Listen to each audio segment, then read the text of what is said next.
beauté, bienvenue sur ma chaîne, je suis Pétale de Rose. Aujourd'hui, je vais aborder le sujet des cheveux crépus très durs. Si c'est votre cas et que vous avez les cheveux crépus très durs, moins malléables, difficiles à peigner, alors vous êtes sur la bonne chaîne. Alors, il faut savoir que les facteurs de ce problème peuvent être multiples.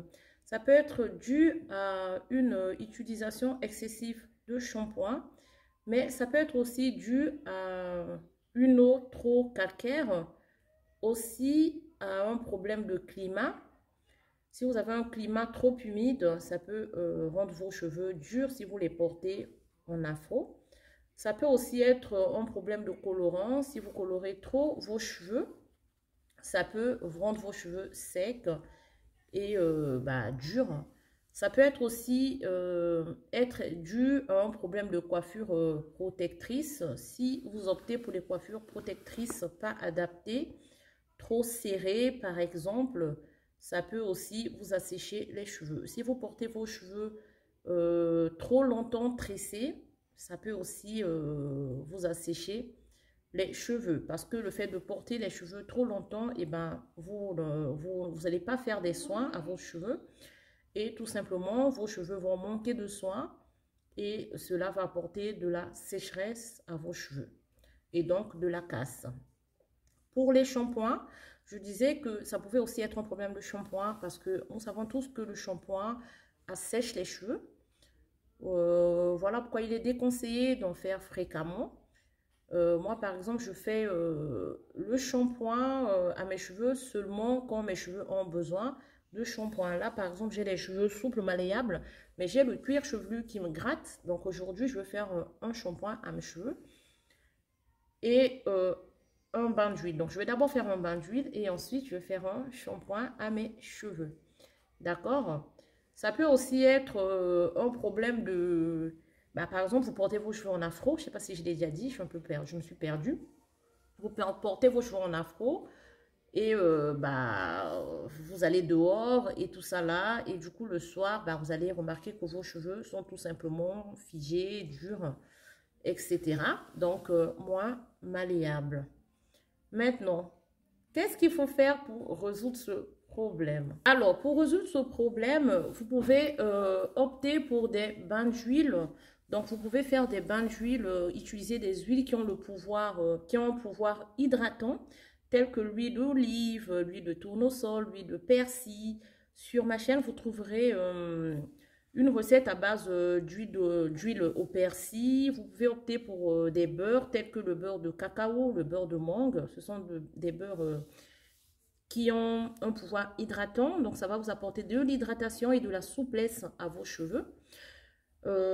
Sachant que les bains d'huile apportent de la souplesse aux cheveux. Donc, si vous avez aussi cette nature de cheveux crépus très très durs et que vous voulez changer la nature de vos cheveux, faites des bains d'huile fréquents.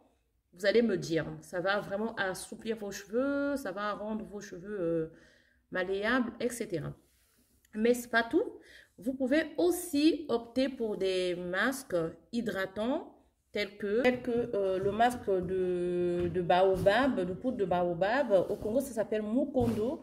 Donc là, ce sont des masques qui vont vous apporter de l'hydratation, d'accord? Je vais citer des produits qui sont susceptibles de vous apporter de l'hydratation et de la souplesse à vos cheveux. Donc, ça peut être le masque à l'aloe vera, le masque au gambo, le masque à l'oseille, le masque d'hibiscus, etc. Vous pouvez aussi utiliser l'aloe vera en pré-peau. Donc, l'aloe vera est un produit qui possède 98% d'eau. D'accord? Donc, si vous ne savez pas comment extraire le gel d'aloe vera, vous descendez plus bas dans mes vidéos ou sinon dans la barre des commentaires, je vais vous mettre un lien.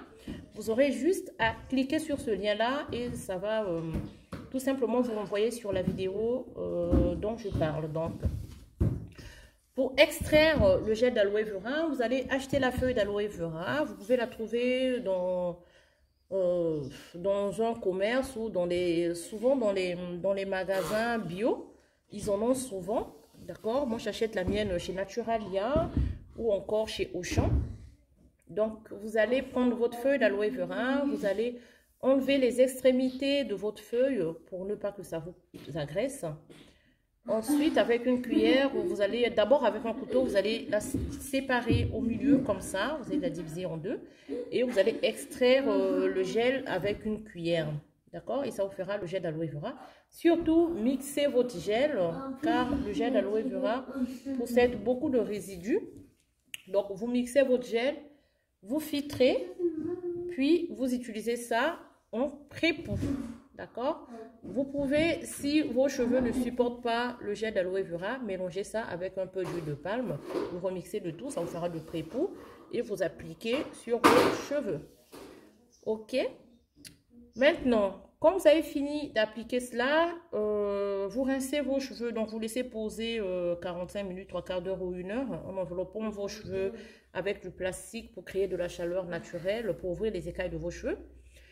Et ensuite, quand vous allez finir cette étape, vous rincez vos cheveux à l'eau et vous venez rincer vos cheveux avec une eau de rinçage. Donc là, je vais vous conseiller l'eau de rinçage, par exemple, aux épluchures d'ananas. Donc l'ananas est un fruit qui va vous apporter de l'hydratation, de la souplesse à vos cheveux et de la brillance. Donc pour fabriquer votre eau de rinçage, vous allez simplement faire bouillir les épluchures d'ananas 10 minutes, vous filtrez, vous pouvez rajouter un tout petit peu de miel dedans, une cuillère à soupe de miel et ensuite vous rincez vos cheveux avec cette eau de rinçage. Sur mes vidéos, dans mes vidéos, vous allez trouver des vidéos où je rince mes cheveux avec de l'eau de rinçage, comment je procède. Donc je vais vous expliquer rapidement. Donc vous allez mettre votre eau de rinçage dans une cuvette. Et ensuite, avec un gobelet, vous allez verser de l'eau, prendre de l'eau qui est dans votre cuvette pour verser sur votre tête. Mais aussi, vous plongez vos têtes dans la cuvette quelques minutes et ça sera tout. Surtout, vous essuyez avec une serviette à microfibre. Donc, c'est une serviette qui ne va pas agresser vos cheveux, qui ne va pas casser vos cheveux.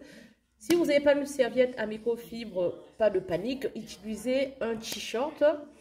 Vous aurez aussi le même résultat. Surtout, n'oubliez pas de sceller l'hydratation et de faire une coiffure protectrice pour garder vos cheveux doux, tendres, etc. Et vous commencez le processus une semaine plus tard, voire 2 semaines plus tard. Donc, voilà, en autre eau de rinçage, vous pouvez faire une eau de rinçage aussi au persil, vous pouvez faire une eau de rinçage aux feuilles de papayer, vous pouvez faire une eau de rinçage aux feuilles d'oseille, à l'hibiscus ou aux épinards.